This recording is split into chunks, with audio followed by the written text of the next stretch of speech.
नमस्कार मित्रों, अमारी चेनल में तमारुं स्वागत है। मित्रों, अमदावाद शहर में पाणीजन्य रोगना केस में वधारो थवा पाम्यो छे। 10 दिवस में शहरना अनेक विस्तार में पाणीजन्य रोगना केस में वधारो थवा पाम्यो छे।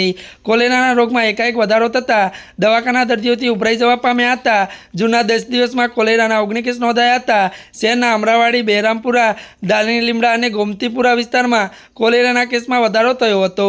छेल्ला 10 दिवस में शहर में झाड़ा उल्टीना 468 केस नोंधाया था। त्यारे मित्रों, जेमां कमळाना 73 केस, डायफोडना 156 केस नोंधवा पाम्या हता। जून महीनामां 415 पाणीना नमूना लेवामां આવ્યા હતા, જેમાં 29 નમૂના ફેલ થયા હતા। ગરમીની સિઝનમાં 1108 કેસ હીટ લેન્સના નોંધાયા હતા। જો કે અમદાવાદના મ્યુનિસિપલ કોર્પોરેશનમાં હાલમાં જૂન માસ દરમિયાન પાણીજન્ય રોગમાં નોંધારો પામ્યો છે, ત્યારે જેમાં ઝાડાના ઉલટીના ત્યારે 468, કમળાના 73, ડાયફોડના 156 કેસ તેમજ કોલેરાના 19 કેસ નોંધવા પામ્યા છે। ત્યારે મિત્રો આજના માટે આટલું જ। અમારી ચેનલમાં નવા હોય તો અમારી ચેનલને લાઇક, શેર અને સબસ્ક્રાઇબ કરી દેજો। ધન્યવાદ।